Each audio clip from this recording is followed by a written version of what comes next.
This is me, the day I bought my first E30. Little did I know this was going to be the start of just an unrelenting obsession. This video is actually not going to be about that car, it's about this car, my 1987 325 IS.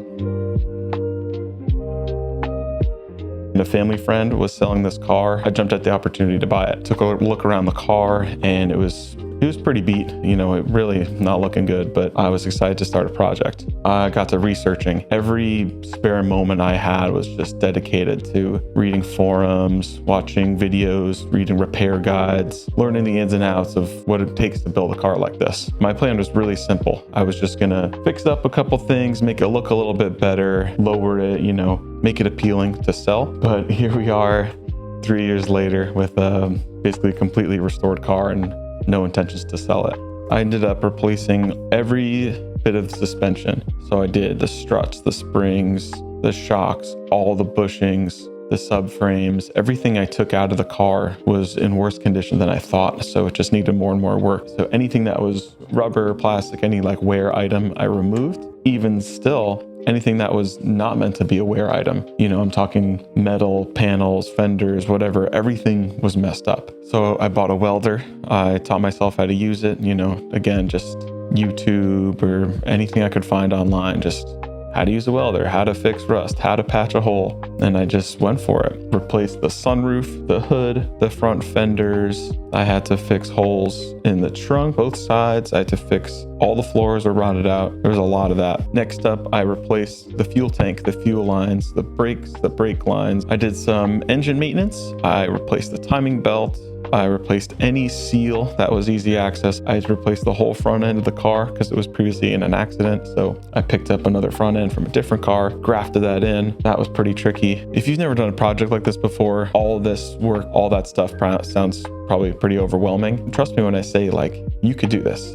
All this stuff I'd never done before. I never had any experience using a welder or any of these tools and fixing all this stuff. And there's just so much information you can find online and figure out how to do it on your own. And that's the whole reason I make these videos and the YouTube channel and TikToks and all that. I'm just because I didn't know that I could do it. It's inspiring to see other people do it. And my idea is that, like, I'll show you, you can do this stuff, get inspired, do it yourself. Yes, it's going to take some time and money. You definitely want to get help where you need it. You know, you got to know your limits, but you could do almost everything on your own. You know, I'd be happy to be wrong about this, but I think the downfall of a lot of projects is due to a lack of planning. I really think it's a great idea to kind of map out the scope of work, you know, so come up with a list of what needs to be done, and that way you can cross the stuff off the list as it gets done. I'm not going to say that this is an easy thing to do, it's an easy project, but you can find things to do that's going to make it easier for you. And one of these major things to make it easier is to have a good plan. For this car, I had listed out every single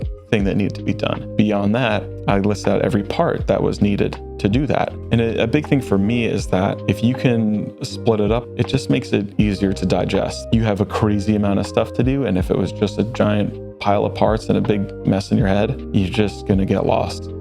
And I just put so much work into it that I didn't think that I would be able to do it justice by painting it myself. There's certain things that I'm good at and things that I know that are not really my forte, and like having the patience to sand and blend and what have you to make the body perfect was just not my wheelhouse. I'd done as much prep as I could. I got the hood and fenders, and anything that was all crazy wrinkly or rusted, I replaced it myself. So I was saving money wherever I could on that, but I brought the car to a paint shop to get it professionally done. I went over to Pro Dipper in Queens, a super nice guy. He'd done some work for me in the past on other cars. He's very familiar with E30s, so I trusted him with the project, and him and his guys worked on it for a couple weeks. I think it was 5 weeks, start to finish, maybe 6 weeks. And then it was time to pick up the car. I mean, it was amazing. Just so much work, so much time and effort all came down to seeing it for the first time all put together. Like, it was just amazing because you spend just every moment thinking about, like, what it could be and having this idea in your head of how it's going to turn out. Seeing it parked outside his shop with my, whole vision put together is just amazing. So all that had taken place in less than a year. It might not be a realistic timeline for everyone. I had put all my spare time into it, really. I mean, I'm talking like after work, I would go straight to the garage and work on the car. If I had any spare weekend, Saturday, Sunday, Friday night, whatever it was, I was working on the car. 6 months, give or take, to do all of the physical work. Basically the summer, I didn't do much with the car. I was just kind of saving up money for the paint. Paint was like, let's say 2 months process by the time I dropped it off and he got started on it and then getting it out. In 1 year, pretty amazing progress. I was super proud of how it came out. There was just kind of one outstanding item, and that is the engine. It was always sort of a missing piece in this car. And my other E30 is S50 swapped, which is a ton of fun. That's a very normal, typical route to go with these cars. And I wanted to do something unique with this one. Enter the K-swap.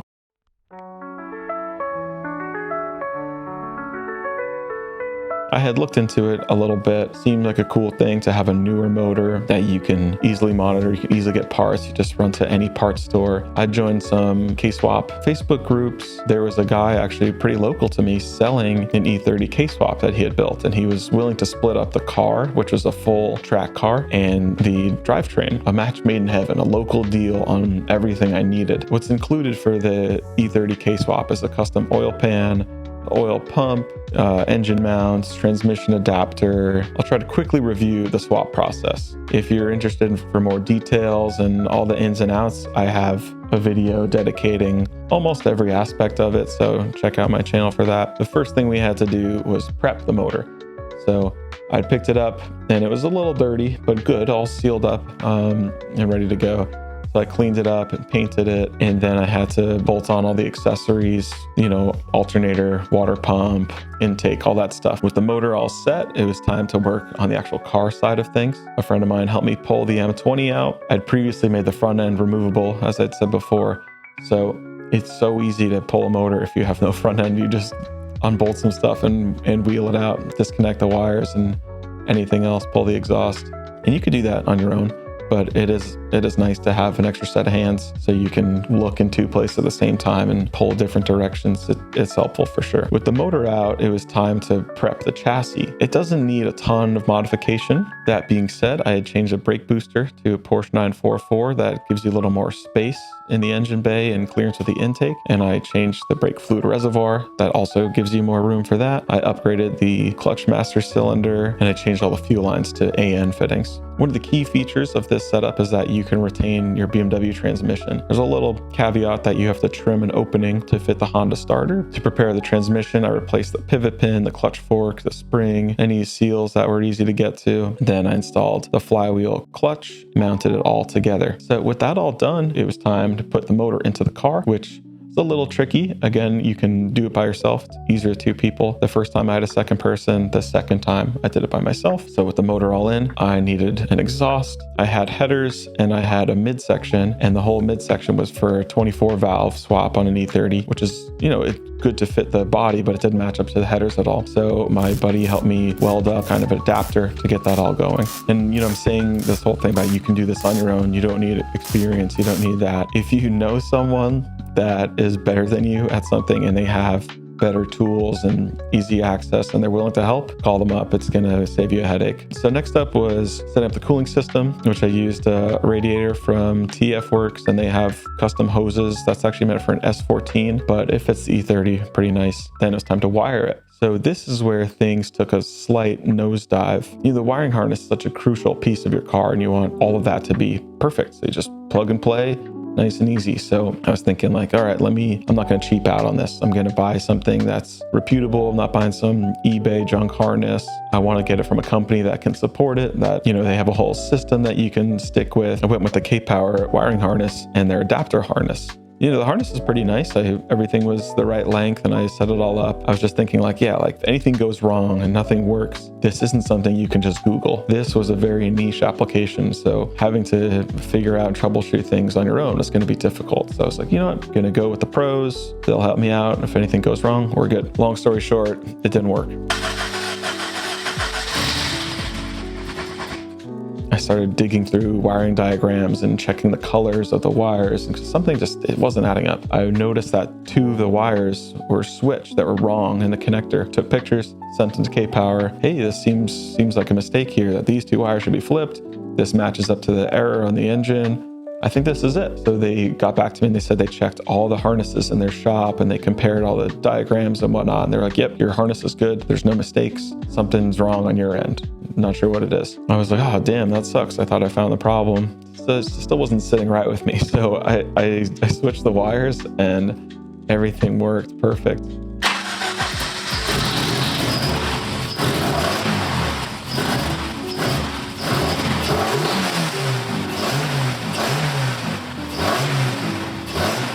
I was pretty pissed off with them and, this was messed up. You led me down the wrong path. This is not right. They basically didn't say anything back. So I posted on the Facebook group about it, and then they finally got back to me and they're like, oh yeah, you could have a t-shirt. So don't recommend those guys. Finally, it's time to do a test ride, which is just an amazing feeling. Like the first time I drove the car after I'd fixed all the major stuff, not the engine swap, was really, really something equally amazing. Just to, never done any engine work or engine swap or anything like that. So to pull out of the garage and rip it around was really something. So there are a couple, odds and ends left to wrap up on the swap, like electric fan wiring, the custom designed radiator bracket that I made, and the intake piping. I'd always wanted this car to just have an absolutely pristine, clean engine bay. It is cool to pull up and pop the hood and everyone like, wow, that's really nice. It was always the plan to fit the motor, all the brackets, radiator, whatever, get it all figured out, and then take it back out so I could shave the engine bay and have it painted and make it super nice. Out went the motor, and I started welding in all kinds of delete plates to fill in all the holes and whatnot. That was a lot of work. Then that was all done, so I got the car towed back to Pro Dipper, back to the paint shop, and he did a great job. And while it was at his shop, I did a little more work on the motor. I replaced the cams and the springs, valve seals, all that. And then it was time to put it all back again. Unfortunately, I didn't take any videos of this because I was trying to get the car ready for a car show and I was going on vacation. So I had like 2 days to do everything. If you've ever done something and filmed it, it takes like twice as long. So I did it without the camera, just got it all put back together. It was really, really exciting to have all of my plans line up. At this point, it was like putting a Lego set together because everything was mapped out. Yeah, now I'll just do a little tour. Wanted to review some of the details of the car here. The whole MTech kit with little MTech stickers. These are smoke StarTech turn signals, yellow fog, Euro smileys. These are my new wheels, the equips with my coilovers installed now. Going to the interior.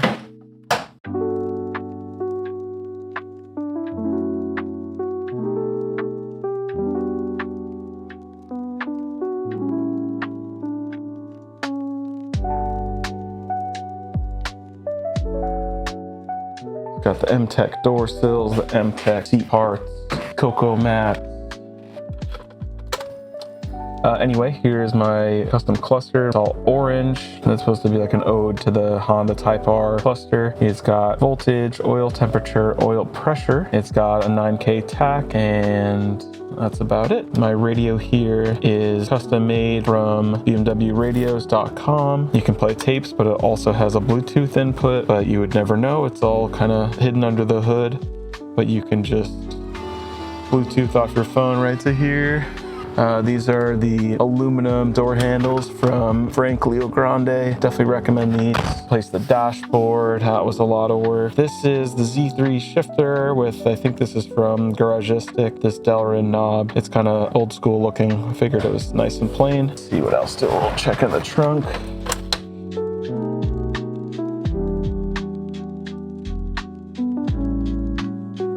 The back side here, these are StarTech replica lights. This is my audio system here, this sub that I built. It's okay, it's not the greatest. The 5-channel amp. I've got double trunk lights. I should probably change these out to LED bulbs would be nice. Set of tools, of course.